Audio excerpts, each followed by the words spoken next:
How to fix Google Gemini not working issue. Well, hello everyone, welcome back into the channel.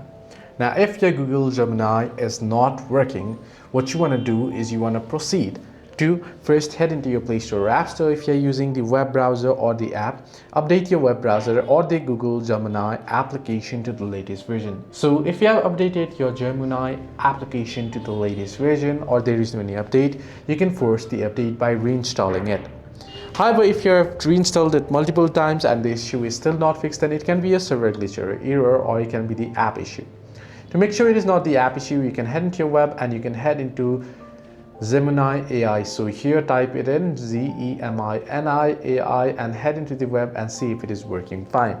If it is working fine on the web and not on the app, it can be an app glitch or a bug. In that case, simply uninstall your application and restart your device, and then you can reinstall it back again, and that should fix your issue. Hope this video was helpful. To like and subscribe as well.